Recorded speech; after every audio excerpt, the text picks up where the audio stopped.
So do you ever buy a guitar and the first time you pick it up, first time you strum it, you hear how it sounds, you think, this is a great guitar, this guitar is inspirational. Today's video is about one of those very guitars.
So I love this guitar. Now what it is, this is a 1976 Aria Pro 2 Buckaroo. Model number is a TE-500. It's basically a copy, a very good copy, of a Fender thinline Telecaster with wide range humbuckers. Now I got this guitar recently, I did an unboxing video and it was not in the best of shape. I mean, to be honest, it's not a pristine quality guitar. This guitar has been played a lot, and I think that's a good sign. If you get a guitar that's been played a lot, someone has loved this guitar, played it all the time, so that is why it looks like this. But it was in a bit of a state. The electrics weren't quite working, it was very dirty, and the frets were quite filthy as well. So the video today is really just about me and what I did to clean this up, to get it fixed up, to try and identify it. Although it is an Aria Pro 2 TE-500, but just to try and look at the parts that were inside and stuff like that.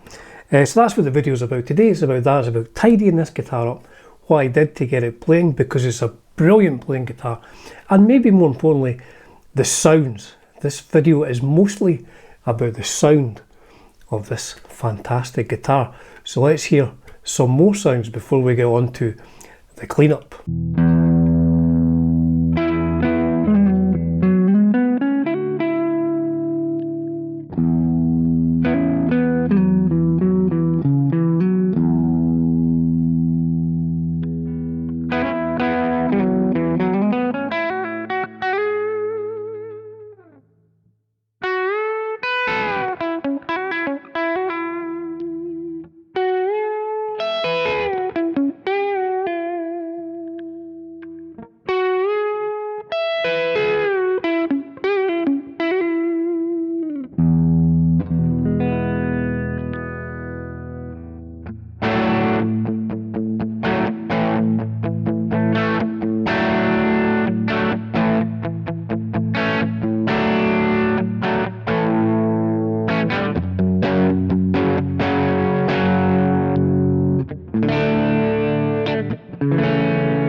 So let's have a look at the patient on the workbench. Look at that, that is a lived-in guitar. Now someone commented on my original video that it looks like it's been underwater or something like that, in a flood, a Texas flood. Now that will need cleaning. I think I'm going to have to put WD-40 on those, some oil to get the saddles adjusted. Very dirty around there on the control knobs. 2 strings, so I mean it was quite easy to play when I arrived with 2 strings, so a few dents and dings around there. Now the frets most definitely need a bit of a polish, a bit of a clean. The fretboard's in remarkably good shape for being a guitar from 1976. What's that? 49 years old. So yeah, I'm going to have to polish them up, and I think we'll put new strings on this. I think we'll maybe expand it to a normal sort of 6 string. So again, there's tarnishing on the hardware, and as well we'll be using the old WD-40 and contact cleaner as well, because if we remember back to the original video, oh, that's the cleaner I'll be using. The original video, the electrics were not working, and that's my Roto Sound guitar polish. And there's my tools. Again, my tools out on the internet. There's some WD-40 in that little container there, and I will put the screws in that to try and clean them up. So let's get the strings off. I think that's probably the first thing we'll do on this.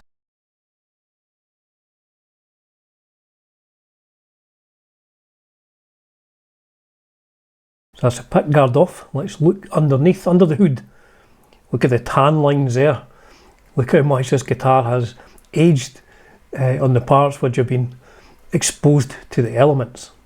So the pickups there, 6 I believe for 1976, and the 24, I'm not 100% sure on that, is it maybe, is that the second month, I'm not sure, but I think 1976.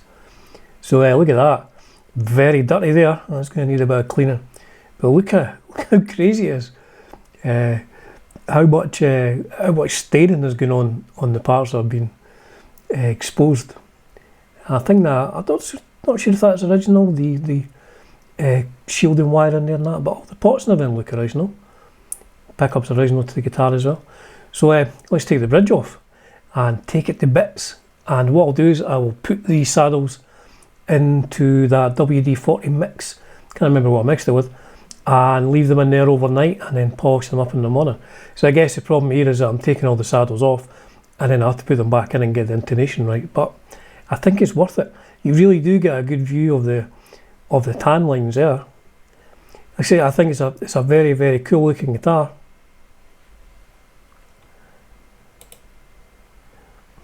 Well, look what was underneath the bridge as well. Oh, that will need a bit of cleaning. Earth wire there as well.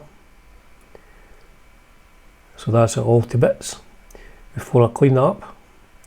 I'm just going to use like the WD-40 and some sort of polish on that, just some silver polish or something, and get it all tidied up. So let's take the neck off, see if there's any markings in the neck pocket or on the end of the neck. That's what it looked like underneath. I don't know what that is, OB.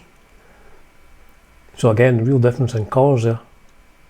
Look at that. Oh, and there's a shim in there, there's a factory shim.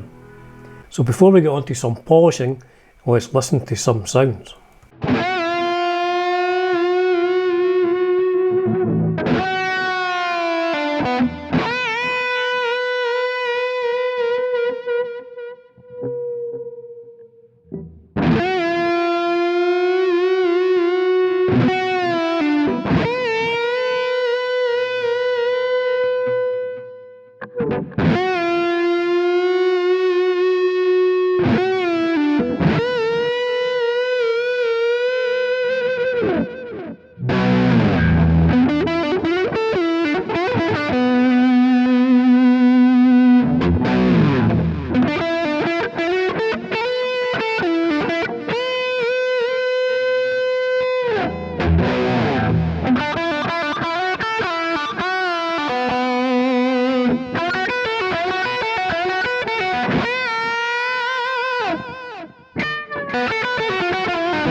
Polishing, polishing, polishing, as Ted says. This maybe took about an hour to get it all cleaned up. Like I say, I'm not trying to make this new. I'm just trying to clean all the crud off, so I don't get my hands dirty when I'm playing it. But it came up pretty well. I had to get a toothbrush out to get rid of some of the dust and some of the, it wasn't spider's webs, but there was, it needed a bit of cleaning. So there you go, that's it all cleaned up.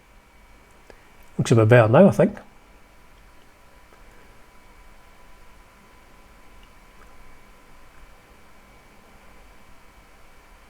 And there's the neck. Now what I've started doing is, I've done a couple of frets at the bottom there, but just to show you what I've been doing, I've just been polishing them just with a fret care kit I bought off Amazon. It's about £20 or something like that. And the ones obviously there, which are not shiny, I haven't done yet. Let's listen to some more sounds.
Now spec wise, I believe this to be made out of ash, but I'm not an expert on wood at my age.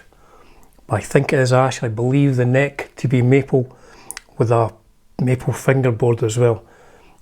I don't know if these are wide range humbuckers. I mean, they look like Fender wide range humbuckers. They sound brilliant, they sound so good. Typical Fender scale as well. It's not a heavy guitar, it's about £7. The nut width is just over 41.5 millimeters.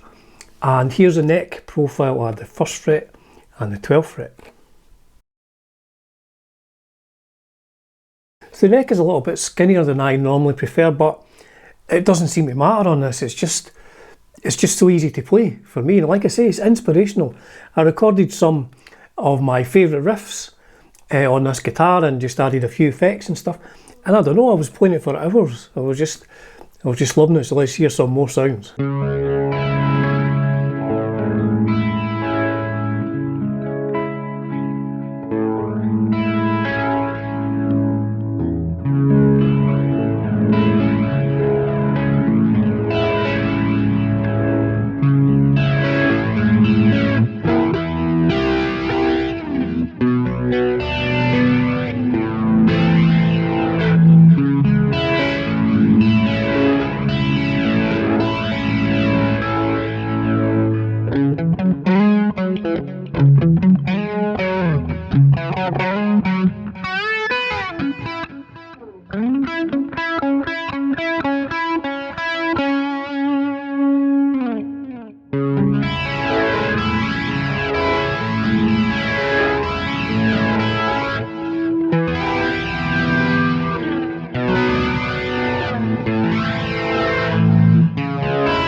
So the neck plate says Matsumoku, made in Japan, B76, so it's a February 1976.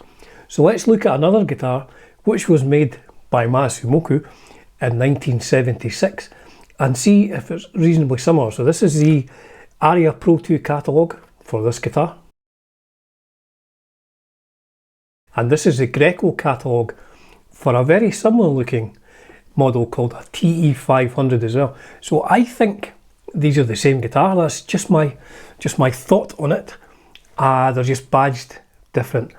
Now this is not all original. If you look at the one that is original, and you can see it, I think if you zoom in on the catalogue, these control knobs have been changed. These weren't the original ones. They have those sort of metal knurled ones, which I have on this other Japanese Telecaster from 1987, I think this one is. But that's the knurled knobs, excuse my terminology there, that this guitar should have had. But apart from that, it does seem all original. The pots and everything look period correct. So a brilliant guitar. So glad I got this. I have never owned a thinline Telecaster in my entire playing career. I can't believe it's taken me this long to get one, and I'm glad I got it. As I said, very inspirational this. Just for lots of different stuff, you know, heavier stuff. I mean, I won't be doing any Meshuggah or anything like that on it, but you know, classic rock, blues. If I could play jazz, I could maybe play some jazz on it. I think that would sound good. Both of these pickups sound really, really good. I'm looking forward to trying it in a rehearsal room at an alarming volume. So there you go, folks. This is my guitar of the year so far. This 1976, February 1976, Matsumoku, made in Japan, ARIA Pro 2 Buckaroo Telecaster, a TE-500. Just a great guitar. So there's only one thing for it: some more whittling on this ARIA guitar. As ever, folks, it's a privilege and a pleasure bringing you content on Dunsy's Guitar World. Cheers for now.